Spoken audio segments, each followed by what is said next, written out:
नमस्कार, मेरे इस YouTube चैनल पर आप सभी का हार्दिक स्वागत है, अभिनंदन है। आज मैं वस्त्र विज्ञान और परिधान क्लोथिंग टेक्सटाइल के कुछ प्रश्नों के बारे में और उनके उत्तर के बारे में बता रही हूँ, जो आपके यूजी, पीजी, नेट, सेट और अदर कॉम्पिटिटिव एग्जामिनेशन के लिए लाभकारी होंगे। तो आप इन्हें ध्यान से सुने। पहला प्रश्न है, किस रेशे को विश्वव्यापी रेशा कहते हैं? कौन सा रेशा विश्वव्यापी रेशा कहलाता है? उत्तर है इसका कपास। कपास का रेशा विश्वव्यापी रेशा क्यों कहलाता है, जरा इस पर चर्चा करते हैं। तो हम पाते हैं कि कपास का रेशा सर्दी के मौसम में गर्म, गर्मी के मौसम में ठंडक प्रदान करने वाला होता है और इसका उपयोग आप पोछा से लेकर के, किचन के कपड़ों से लेकर के और अत्यंत शालीन वस्त्र भी बनाए जाते हैं। अमीर हो या गरीब, सभी इसके रेशे से बने वस्त्रों का उपयोग करते हैं। युवा हो या बालक, वृद्ध हो या युवती, सभी के लिए कपास से बने रेशे, जिसे हम सूती वस्त्र कहते हैं, वह उपयोगी होता है, काम में लिया जाता है और यह सभी मौसम के लिए अनुकूल होता है। इसलिए कपास के रेशे को हम विश्वव्यापी रेशा कहते हैं। प्रश्न दूसरा है, कपास के छोटे रेशे को हम क्या कहते हैं और बड़े रेशे को क्या कहते हैं? उत्तर इसका होगा, कपास के छोटे रेशे स्टेपल कहलाते हैं और बड़े रेशे को हम कहते हैं फिलामेंट। स्मरण रखिए, कपास के जो छोटे तंतु हैं उसको हम कहते हैं स्टेपल और बड़े क्यों कहते हैं फिलामेंट। और जो छोटे तंतु होते हैं कपास के, लिंटर्स, जिसको आप लिंटर्स भी कह सकते हो, स्टेपल भी कह सकते हो, इनका उपयोग रेयन के वस्त्रों को बनाने में काम में लिया जाता है। और जो बड़े फिलामेंट होते हैं, बड़े जो रेशे होते हैं, फिलामेंट जिसको कहते हैं, उससे महंगे और कीमती वस्त्रों के निर्माण में काम में लिया जाता है, जैसे टेरिकॉट, टेरी वूल या उस सूती का बहुत ही सुंदर वस्त्रों को जब बनाना होता है तो फिलामेंट का से जो फिलामेंट जो है कपास के, उनसे ये बनते हैं। अब आप ये देखोगे, रेशों की, कपास के रेशों की लंबाई कितनी होती है? कपास के रेशों की लंबाई कितनी होती है? तो कपास के रेशों की लंबाई होती है 1/2 इंच से लेकर के 2.5 इंच तक नॉर्मली। और अगर आप देखोगे तो जो बेस्ट क्वालिटी का कपास होता है वो मैक्सिको, वहाँ पर 4 इंच तक के भी कपास पाए जाते हैं। नेक्स्ट देखोगे, नेक्स्ट क्वेश्चन है, कौन सा ऐसा प्राकृतिक रेशा है, कौन सा ऐसा प्राकृतिक रेशा है जो ना तो आग से जलता है? प्रश्न को ध्यान से सुनिए, कौन सा ऐसा प्राकृतिक रेशा है जो ना तो आग से जलता है, ना पानी से गलता है और जिस पर ना तो कोई जंग या कीट फफूंदी का बुरा असर पड़ता है? प्रश्न समझ में आ गया होगा। कौन सा ऐसा रेशा है जो ना तो आग से जलता है, ना पानी से गलता है, नमी का उस पर कोई प्रभाव नहीं पड़ता है? इसका उत्तर होगा एस्बेस्टस। एस्बेस्टस का रेशा अग्नि अवरोधक होता है, जंग अवरोधक होता है और नमी अवरोधक होता है। कीट फफूंदी का भी इसका उपयोग, इस पर कोई प्रभाव नहीं पड़ता है। इसका उपयोग वस्त्र बनाने में किया जाता है। खास करके जो बड़े बड़े नेता होते हैं, वे अपने वस्त्रों के भीतर एस्बेस्टस से बने हुए वस्त्र को पहनते हैं, जिससे कि उनके ऊपर कभी गोली वगैरह चलाई जाती है तो जल्दी से उनको छेद नहीं कर पाता है। इसी तरह से इसका उपयोग प्रयोगशाला में भी किया जाता है। नेक्स्ट है, पहला मानवकृत रेशा कौन सा है? मानवकृत रेशा समझ गए होंगे, जिसको मनुष्य ने बनाया है।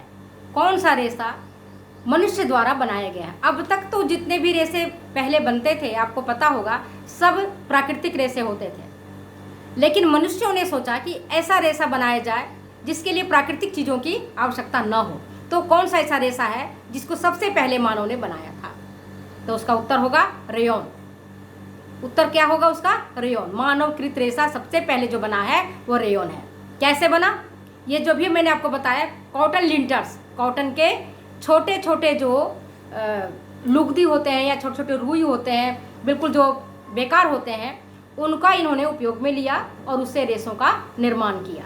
तो पहला रेशा बना नाइट्रोसेलुलोज रेयॉन, जिसको मनुष्य ने बनाया। इसकी अवधारणा कहाँ से आई? इसकी अवधारणा ये आई कि जब रेशम के कीड़ों से रेशम का धागा बनता है तो क्यों नहीं मनुष्य भी उसी का अनुकरण करके कोई वस्त्र का निर्माण करे। तो इसके लिए आपको पता होगा कि रेशम के मुख छिद्रों के पास 2 छिद्र होते हैं, उसके मुख के पास 2 छिद्र होते हैं, जिन छिद्रों से सेरिसिन और पैक्टिन निकलता है और ये दोनों आपस में जुड़ करके रेशम का रेशा बन जाता है। उसी प्रकार से रेशम के मुख्य छिद्रों के स्थान पर स्पिनिरेट के छिद्रों को बनाया गया, जो चल्ली के समान छोटे छोटे छिद्र होते हैं, और उनसे उन रेशों को निकाला गया।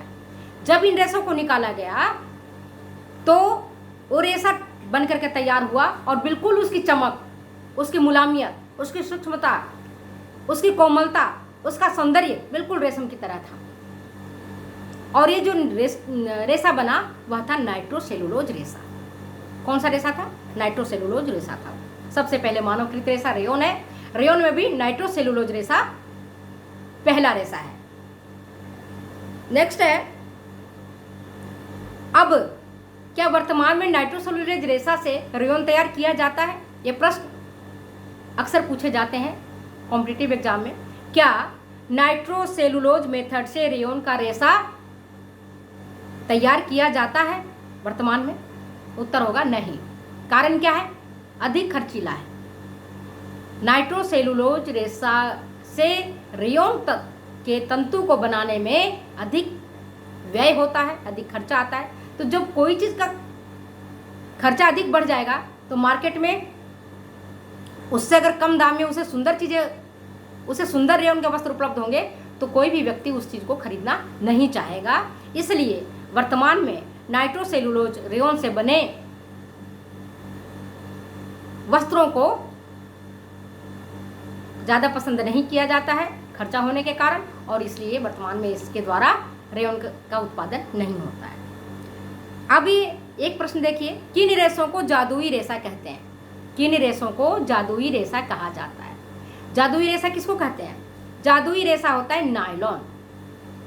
नायलॉन का रेशा जादुई रेशा कहलाता है। क्यों कहलाता है? क्योंकि इस रेशे से बने वस्त्रों को पहनने के पश्चात ये वस्त्र सदैव ताजे के ताजे दिखते हैं। इन पर लगे दाग धब्बे आसानी से छूट जाते हैं।